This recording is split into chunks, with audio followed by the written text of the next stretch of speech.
Hello friends. நம்ம இப்ப கார்த்திக் கதையில அடுத்து என்ன நடக்க போகுது அப்படிங்கறத பத்தி தாங்க இந்த வீடியோல இப்ப நம்ம பார்க்க போறோம்.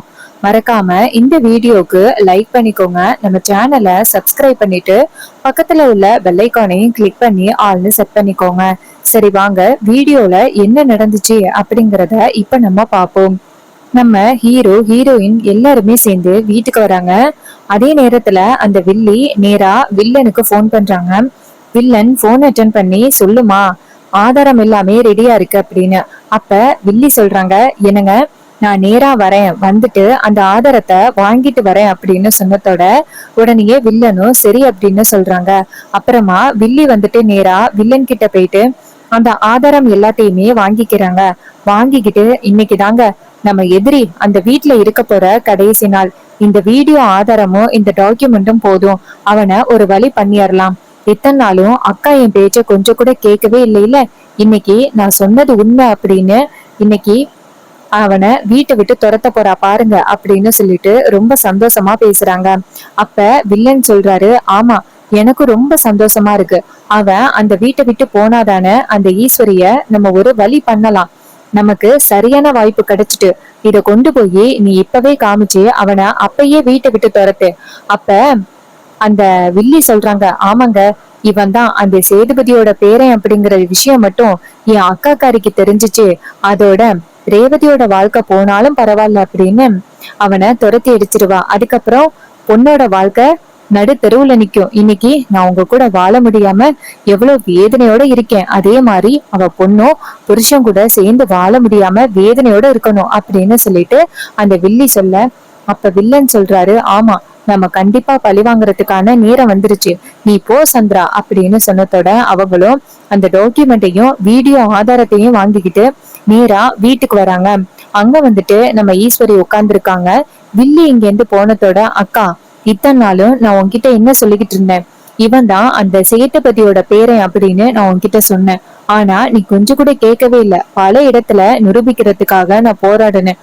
ஆனா அவனுக்கு பல பேர் உதவி பண்ணதுனால அவன் ஈஸியா தப்பிச்சுட்டான். ஆனா இன்னைக்கு உனக்காக நான் சென்னை போயிட்டு ஆதாரத்தை எடுத்துட்டு வந்திருக்கேன். அப்ப ஈஸ்வரி சொல்றாங்க, ஏன் சந்திரா, உனக்கு கொஞ்சம் கூட மனசாட்சியே இல்லையா? எப்ப பார்த்தாலும் மாப்பிள்ளை மேல பழி போட்டுக்கிட்டே இருக்க. இங்க பாரு, இந்த விஷயத்த அதோட விடுன்னு சொல்லிட்டேன். பல தடவை நீ ப்ரூவ் பண்ண முயற்சி பண்ண, ஆனா ஒரு முறையும் உன்னால ப்ரூவ் பண்ண முடியல. அப்ப அதுல உண்மை இல்ல அப்படின்னு தானே அர்த்தம். இங்க பாரு, இந்த பிரச்சனைய நீ இதோட விடுடி அப்படின்னு சொல்ல, அதுக்கு சந்திரா சொல்றாங்க, இல்லக்கா, இந்த பிரச்சனைய நான் எப்படி விட முடியும், அதுக்கான ஆதாரத்தோட வந்திருக்கேன். இங்க பாரு, இந்த வீட்ல உன் புருஷன் அப்புறம் உன் மாப்பிள்ள எல்லாருமே சேர்ந்து இவனுக்கு உதவி பண்ணிருக்காங்க. அதனாலதான் ஒவ்வொரு முறையும் என்னால நிரூபிக்க முடியல. அன்னைக்கு ஆபீஸ்க்கு போனப்ப யாரு தெரியும்னு போன் பண்ணி சொன்னது, உன் மாப்பிள்ள தான் போன் பண்ணி சொல்லியிருக்காங்க. அதனாலதான் அங்க அலர்ட் ஆயிட்டுறாங்க. இன்னொரு பக்கம் அந்த அபிராமிக்கு இறுதி சடங்கு பண்ண போகும் பொழுது உன் மாப்பிள்ளதான் நம்ம ரெண்டு பேரும் அங்க போக விடாம தடுத்துட்டாங்க. இல்லைன்னா நம்ம ரெண்டு பேரும் போய் அங்க நடக்கிறத பாத்துருக்கலாம் தெரியுமா? உன் பொண்ணு கூட இதுக்கு உடந்த. உன் பொண்ணுக்கும் அவன் தான் அந்த ராஜா சேதுபதியோட பேரன் அப்படிங்கிறது தெரியும். தெரிஞ்சும் எல்லாம் உன்கிட்ட சொல்லாம உன்னை நல்லா ஏமாத்திருக்காங்கக்கா. அப்ப ஈஸ்வரி சொல்றாங்க, இங்க பாரு, யாரு வேணும்னாலும் பொய் சொன்னாங்கன்னு சொல்லு, ஆனா என் பொண்ணு பொய் சொன்னா அப்படின்னு தயவு செஞ்சு சொல்லாத அப்படின்னு சொல்லிட்டு கோவப்படுறாங்க. அதுக்கு அந்த வில்லி சொல்றாங்க, அக்கா, இங்க பாரு, உன் பொண்ணுதான் சேர்ந்து உன்னை பொய் சொல்லியிருக்கா. அப்ப ஈஸ்வரி சொல்றாங்க, இங்க பாரு, இவ்வளவு பேசுறியல்ல, அப்படி உன்கிட்ட என்ன ஆதாரம் இருக்கு? அப்ப வில்லி சொல்றாங்க, அக்கா, உன் மாப்பிள்ள உன் புருஷன் எல்லாரும் வரட்டும், அவங்கள வச்சு நிரூபிச்சாதான் சரியா இருக்கும் அப்படின்னு சொன்னதோட நம்ம ஈஸ்வரி சொல்றாங்க, என்னடி இப்படி சொல்ற? அப்ப வில்லி சொல்றாங்க, இருக்கா வரட்டும் அப்படின்னு. அதே நேரத்துல நம்ம ஹீரோ ஹீரோயின் எல்லாரும் சேர்ந்து அந்த இடத்துக்கு வராங்க. அவங்க வந்ததோட மயிலு கேக்குறாரு, அந்த இடத்துக்கு வந்ததோட, என்ன காலையிலேயே அத்தை ஆரம்பிச்சுட்டாங்களா? அப்ப வில்லி சொல்றாங்க, சொல்லுவீங்க மாப்பிள்ள, நல்லா சொல்லுவீங்க, நீங்களும் தானே இதுக்கு உடந்த. அப்ப மயிலு கேக்குறாரு, என்ன சின்ன மாமியாரே, காலையிலேயே என்ன பிரச்சனை அப்படின்னு. அதுக்கு வில்லி சொல்றாங்க, பிரச்சனை நான் பண்ணல, இத்தனை நாளும் நீங்க தான் பண்ணிருக்கீங்க. இது கேட்டதும் மயில அதிர்ச்சி ஆக்குறாரு, ஆகா, சின்ன மாமியார் ஏதோ ஒரு பிரச்சனையோட வந்துட்டாங்க அப்படின்னு. அப்ப ஈஸ்வரி சொல்றாங்க, இங்க பாரு, அதான் எல்லாருமே வந்துட்டாங்கல்ல, இப்ப நீ என்ன சொல்ல போற? அப்ப வில்லி சொல்றாங்க, அக்கா நான் உன்கிட்ட ஒரு டாக்குமெண்ட கொடுக்குறேன், அத பாரேன் அப்படின்னு சொன்னதோட நம்ம ஈஸ்வரி அந்த டாக்குமெண்ட்டை வாங்கி பாக்குறாங்க. பார்த்தா அந்த டாக்குமெண்ட்ல அண்ணன், தம்பி, மாப்பிள்ளை எல்லாருமே இருக்காங்க. இத பார்த்ததும் ஈஸ்வரி கேக்குறாங்க, என்னடி இதெல்லாம்? இதுல மாப்பிள்ளையோட போட்டோ இருக்கு. அப்ப வில்லி சொல்றாங்க, இருக்காதா பின்ன, அப்புறம் சேதுபதியோட பேரனோட போட்டோ இல்லாம யாரோட போட்டோ இருக்கும்? அப்ப ஈஸ்வரி கேக்குறாங்க, இங்க பாரு, இதுல இருக்கிறது உண்மையா? அப்ப வில்லி சொல்றாங்க, இதுல இருக்கிறது உண்மை அப்படிங்கறதுக்காக தானே உனக்காக நான் இவ்வளவு தூரம் போய் தேடி வாங்கிட்டு வந்திருக்கேன். அப்ப டக்குன்னு மயிலு சொல்றாரு, ஒருவேளை இதுவும் ஃபேக் டாக்குமெண்டா இருந்தா அத்தை இது பொய்யாதான் இருக்கும். அப்ப ஈஸ்வரி சொல்றாங்க, ஆமா சந்திரா, இந்த விஷயத்துல நான் உன்னை நம்ப மாட்டேன். அப்ப வில்லி சொல்றாங்க, அக்கா அப்படி நீ சொல்லுவேன்னு தெரியும், அதனாலதான் நான் வீடியோ ஆதாரத்தோட வந்திருக்கேன்.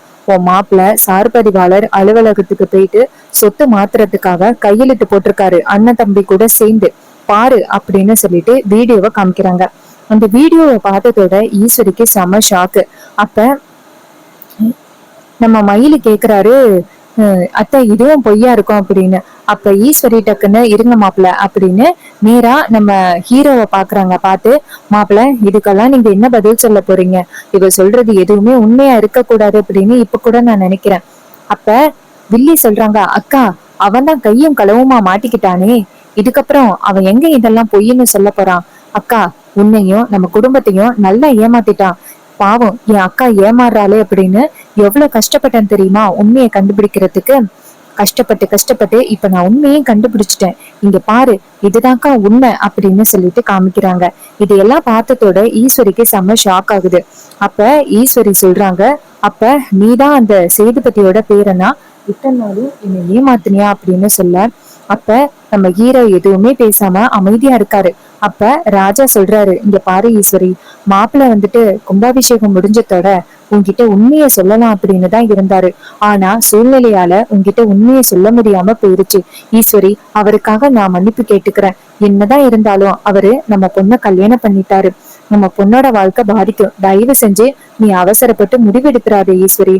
இதை கேட்டதோட ஈஸ்வரி சொல்றாங்க, அப்ப உங்க எல்லாருக்குமே இந்த விஷயம் தெரியும், என்ன முட்டாளாக்கிருக்கீங்க, இதுக்கு மேல இவன் இந்த வீட்டுல இருக்க கூடாது அப்படின்னு. அப்ப ரோகிணி சொல்றாங்க, அம்மா நம்ம என் சிஸ்டரோட வாழ்க்கையும் பாதிக்கப்படுமா, ஏமா அவசரப்பட்டு முடிவெடுக்கிறீங்க, பொறுமையா முடிவெடுங்கம்மா. அப்ப வில்லி சொல்றாங்க, இங்க பாரு, உனக்கு தெரியாது, அந்த குடும்பத்துல உள்ளவங்க தான் என் அம்மாவும் என் அக்காவும் இறத்ததுக்கு முக்கிய காரணம். அந்த குடும்பத்து கூட சம்பந்தமா வாய்ப்பே கிடையாது. அக்கா ரேவதிக்கு ஒரு நல்ல வாழ்க்கையே நம்ம ஏற்படுத்தி கொடுக்கலாம், நீ இவனை முதல்ல வீட்டை விட்டு துரத்துக்கா அப்படின்னு சொன்னதோட ஈஸ்வரி நேரா அந்த ஹீரோவை பார்த்து, உன் மேல நான் நம்பிக்கை வச்சிருந்தேன், யாரு என்ன சொன்னாலும் என் மாப்பிள்ள அப்படி கிடையாது அப்படின்னு உன் மேல நான் பெருத்த நம்பிக்கை வச்சிருந்தேன், அந்த நம்பிக்கை எல்லாத்தையுமே நீ டோட்டலா காலி பண்ணிட்ட, உன்னை பார்க்கவே எனக்கு அருவருப்பா இருக்கு, மரியாதையா இந்த இடத்த விட்டு போ அப்படின்னு சொல்ல, இதை கேட்டதோட ஹீரோவுக்கு ரொம்ப சோகமா இருக்கு. அப்ப அந்த ஈஸ்வரி சொல்றாங்க, இப்ப போக போறியா இல்லையா அப்படின்னு. அப்ப வில்லி சொல்றாங்க, இங்க பாரு, அதான் உன்னை பத்தின உண்மை எல்லாமே நிரூபிச்சாச்சுல, வீட்டை விட்டு வெளியில போ அப்படின்னு சொல்லிட்டு வில்லி போயிட்டு நேரா ஹீரோவோட ரூமுக்கு போயிட்டு ஹீரோவோட லக்கேஜ வெளியில எடுத்துட்டு வந்துட்டு தூக்கி வீசுறாங்க. இதையெல்லாம் பார்த்துட்டு ராஜா கெஞ்சுறாரு, ஈஸ்வரி அவசரப்பட்டு முடிவெடுக்காத, நம்ம பொண்ணோட வாழ்க்கையும் இதுல அடங்கியிருக்கு, ஏன் ஈஸ்வரி சொல்ற பேச்ச கேட்க மாட்டேங்கிற? அப்ப ஈஸ்வரி சொல்றாங்க, இங்க பாருங்க, எதுவும் பேசாதீங்க, அமைதியா இருங்க, என்ன முட்டாளாக்கிட்டீங்கல்ல எல்லாருமே சேர்ந்து. மன மேடையில ஏறுற வரைக்கும் அந்த பரமேஸ்வரி எதுவுமே சொல்லாம அமைதியா இருக்காளே அப்படின்னு எனக்கு கொஞ்சம் சந்தேகமா இருந்துச்சு, அது இப்ப நிரூபணம் ஆகிருச்சு. என் பொண்ணுக்கு நான் நல்ல வாழ்க்கையை ஏற்படுத்தி கொடுப்பேன், இங்க பாரு ரேவதி, என்னோட பொண்ணு, அவன் கூட நீ போக கூடாது அப்படின்னு சொல்ல, அப்ப ரேவதி சொல்றாங்க, அம்மா அப்படி என்னம்மா அவங்க தப்பு பண்ணாங்க? இங்க பாரு, இந்த உண்மை உங்களுக்கு தெரியக்கூடாது அப்படிங்கறதுக்காக அத்தை அவங்களோட உயிரையே தியாகம் பண்ணியிருக்காங்க, இந்த குடும்பம் ஒண்ணு சேரணும் அப்படிங்கிறதுக்காக. அப்படி என்னமோ உங்களுக்கு பிடிவாதம்? இங்க பாருங்க, தயவு செஞ்சு இந்த பிடிவாதத்தை விட்டுட்டு இந்த குடும்பம் ஒண்ணு சேரட்டும் அப்படின்னு நினைங்க. அதுக்கு ஈஸ்வரி சொல்றாங்க, என்ன இந்த குடும்பம் ஒண்ணு சேரணுமா? அதுக்கெல்லாம் வாய்ப்பே கிடையாது. இங்க பாரு, என்னைக்கா இருந்தாலும் பகதான், என்னைக்குமே நான் அவளை மன்னிக்கவே மாட்டேன். அந்த குடும்பத்துல உள்ளவங்க இங்க வரவே கூடாது. இப்ப மரியாதையா அவனை வெளியில போக சொல்லு. அப்ப ஹீரோயின் சொல்றாங்க, அம்மா அவரு வீட்டை விட்டு வெளியில போற மாதிரி இருந்தா நானும் வீட்டை விட்டு போவேன். இது கேட்டதோட வில்லி சொல்றாங்க, ஏய் என்னடி பேசுற? அப்ப உங்க அம்மாவை விட அவன் தான் முக்கியம்னு நினைக்கிறியா? அதுக்கு நம்ம ஹீரோயின் சொல்றாங்க, சித்தி நீங்க தேவையில்லாம இந்த மாதிரி இடையில வந்ததுனாலதான் அம்மா இன்னுமே கோபம் குறையாம இருக்காங்க. இதுக்கெல்லாம் முக்கிய காரணமே நீங்க தான். தேவையில்லாம நீங்க பேசாதீங்க அப்படின்னு சொல்ல, இதை கேட்டதும் நம்ம ஈஸ்வரி சொல்றாங்க, அவ என்னடி தப்பா சொன்னா? இத்தனை நாளும் உண்மையை நிரூபிக்கிறதுக்கு அவளும் தான் போராடி இருக்கா. கடைசியில அவளையும் நீங்க முட்டாளாக்கிட்டீங்கல்ல. என் தங்கச்சி என் கண்ணு முன்னாடியே எனக்கு முட்டாளாக்கிட்டீங்க. இங்க பாரு, இவன் இந்த வீட்டை விட்டு போய் தான் ஆகணும், நீ எங்கேயும் போக கூடாது. அப்ப நம்ம ஹீரோயின் சொல்றாங்க, இல்லம்மா அவரு இந்த வீட்டை விட்டு போற மாதிரி இருந்தா நானும் இந்த வீட்டை விட்டு போவேன். அப்ப ராஜா சொல்றாரு, இங்க பாரு ஈஸ்வரி, தப்பான முடிவெடுக்காத, நம்ம பொண்ணோட லைஃப் பாதிக்கப்படும். நம்ம பொண்ணுக்கு நல்ல வாழ்க்கையை அமைஞ்சிருக்கு, தயவு செஞ்சு முட்டாள்தனமான ஒரு முடிவு எடுக்காத. அப்ப ஈஸ்வரி சொல்றாங்க, நான் இப்பதான் சரியான முடிவு எடுத்திருக்கேன் அப்படின்னு சொல்லிட்டு, சந்திரா அவனை துரத்தி அடி அப்படின்னு சொன்னதோட நம்ம ஹீரோ வந்துட்டு அவங்க அத்தையை பார்த்து, அத்தை தயவு செஞ்சு என்ன மன்னிச்சிருங்க, நான் உங்ககிட்ட உண்மையை சொல்லணும் அப்படின்னு தான் நினைச்சேன். ஆனா இப்படி ஆகும் அப்படின்னு நான் எதிர்பார்க்கல. தயவு செஞ்சு என்ன மன்னிச்சிருங்க அத்தை, நான் இந்த வீட்டை விட்டு போறேன் அப்படின்னு சொல்லிட்டு வெளியில வராரு. இத பார்த்துட்டு ஹீரோயின் டக்குன்னு, இங்க பாருங்க ராஜா நில்லுங்க அப்படின்னு சொன்னதோட ஹீரோ நிக்கிறாரு. அப்ப நம்ம ஹீரோயின் நேரா அவங்க ரூமுக்கு போயிட்டு ஒரு பெரிய லக்கேஜே எடுத்துட்டு வராங்க. இத பார்த்ததோட ஈஸ்வரி அதிர்ச்சி ஆகுறாங்க. அப்ப வில்லி கேக்குறாங்க, இப்ப நீ எங்க போற? அப்ப ஹீரோயின் சொல்றாங்க, என் புருஷன் இல்லாத வீட்டுல நானும் இருக்க மாட்டேன். இது கேட்டதோட நம்ம ஈஸ்வரிக்கு பேரதிர்ச்சி. என்ன சொல்ற? அப்ப நம்ம ஹீரோயின் சொல்றாங்க, ஆமாமா நான் வந்து சட்டப்படி அவரோட வீட்டுல தானே இருக்கணும், அதனால நான் போறேன். அம்மா நீங்க இப்படியே எல்லாரையுமே வெறுத்துட்டு கடைசியில யாரும் இல்லாம தான் இருக்க போறீங்க அப்படின்னு சொல்லிட்டு நம்ம ஹீரோயின் வெளியில போறாங்க. இத பார்த்துட்டு ராஜா சொல்றாரு, ஈஸ்வரி உன்னோட கோவத்தினால நம்ம பொண்ணு இந்த வீட்டை விட்டே வெளியில போறா. ஏன் ஈஸ்வரி இப்படி கோவப்படுற? தயவு செஞ்சு சொல்றதை கேளு ஈஸ்வரி, மாப்பிள்ளைய வீட்டுக்குள்ள கூப்பிடு. ஈஸ்வரி சொல்றாங்க, நான் கூப்பிட மாட்டேன் அப்படின்னு சொல்லிட்டு அவளும் போனா போகட்டும் அப்படின்ட்டு அவங்க ரூமுக்குள்ள போறாங்க. இத பார்த்ததோட வில்லிக்கு ரொம்ப சந்தோஷம். அப்ப நம்ம ஹீரோயின் நேரா ஹீரோ கிட்ட வாங்க போகலாம் அப்படின்னு சொல்ல, ஹீரோ சொல்றாரு, இங்க பாரு இப்ப எதுக்கு நீ என் கூட வர? இங்க பாரு நீ வீட்டுக்குள்ள போ. அப்ப ஹீரோயின் சொல்றாங்க, இங்க பாருங்க நீங்க என்னோட புருஷன், நீங்க எங்க இருக்கீங்களோ அங்கதான் நானும் இருப்பேன் அப்படின்னு சொல்லிட்டு வாங்க போகலாம் அப்படின்னு கிளம்புறாங்க. இன்னொரு பக்கம் வில்லி இதையெல்லாம் பார்த்துட்டு ரொம்ப சந்தோஷப்படுறாங்க. நம்ம இத்தனை நாளும் என்ன எதிர்பார்த்து காத்துக்கிட்டு இருந்தோமோ அது நடந்துருச்சு அப்படின்ட்டு ரொம்ப சந்தோஷப்படுறாங்க. ராஜா நேரா வில்லிய பார்த்து, இங்க பாரு இதுதானே நீ எதிர்பார்த்த? என் குடும்பம் சுக்குநூறா உடையணும் அப்படின்னு தானே எதிர்பார்த்த? அதே மாதிரி ஆகிருச்சு, உனக்கு கொஞ்சம் கூட இறக்கமே இல்லையா? அதுக்கு வில்லி சொல்றாங்க, இங்க பாருங்க அந்த குடும்பத்துல உள்ளவங்க இங்க உள்ளவங்க இந்த அளவுக்கு வேதனைப்படுறதுக்கு முக்கிய காரணமே அவங்கதான். அந்த குடும்பத்துல உள்ளவங்க இங்க வரவே கூடாது. அதுக்கு மயிலு சொல்றாரு, சின்ன மாமியாரே உங்களோட எண்ணம் அது மாதிரி தெரியல, வேற ஏதோ மாதிரி இருக்கு. நீங்க என்ன நினைச்சாலும் சரி இந்த குடும்பத்தை உங்களால எதுவும் பண்ண முடியாது. இன்னைக்கு போற என் மாப்பிள்ள நாளைக்கு கண்டிப்பா வருவாரு பாருங்க அப்படின்னு சொல்ல, இது கேட்டதும் வில்லி சொல்றாங்க, உன் மாப்பிள்ள இங்க வரத்துக்கு வாய்ப்பே கிடையாது அப்படின்னு சொல்லிட்டு போறாங்க. வில்லி வந்துட்டு ரொம்ப சந்தோஷமா வில்லனுக்கு போன் பண்றாங்க. அவரு போன் அட்டன் பண்ணி சொல்லுமா அப்படின்னு சொல்ல, அதுக்கு நம்ம வில்லன் சொல்றாரு, என்னாச்சு நம்ம எதிர்பார்த்தது நடந்துருச்சா? அப்ப வில்லி சொல்றாங்க, ஆமாங்க நம்ம எதிர்பார்த்தது நடந்துருச்சு. இது மாதிரி அவனை வீட்டை விட்டு துரத்தியாச்சு. இனிமே அவனை சுலபமா நம்ம ஈஸ்வரிய பழிவாங்கலாம், அவளை ஜீரோ ஆக்கலாம். இனிமே நம்மளோட அடுத்த பிளான் என்ன அப்படிங்கறத மட்டும் யோசிங்க அப்படின்னு சொல்லிட்டு வில்லன் கிட்ட ரொம்ப சந்தோஷமா வில்லி பேசிக்கிட்டு இருக்காங்க. ராஜா அவரோட ரூமுக்கு போயிட்டு ரொம்ப வேதனைப்படுறாரு. பாவம் ஈஸ்வரி எதுவுமே புரியாம இப்படி ஒரு காரியத்தை பண்ணிட்டா.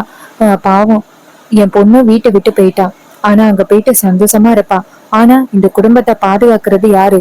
இந்த சந்திரா தேவையில்லாம பல திட்டங்கள் போட்டு ஈஸ்வரிய கவுக்கிறதுக்காக இப்படி பண்ணிக்கிட்டு இருக்கா. அவகிட்ட இருந்து எப்படி இந்த யாரு இந்த குடும்பத்தை காப்பாத்துறது அப்படின்ட்டு ராஜா ரொம்ப வேதனைப்படுறாரு. அப்பதான் மயிலு வந்துட்டு, மாமா கவலைப்படாதீங்க, கண்டிப்பா நம்ம சகல நாளைக்கு வந்துருவாரு, நீங்க கவலைப்படாதீங்க அப்படின்னு மனசை தேத்துறாரு.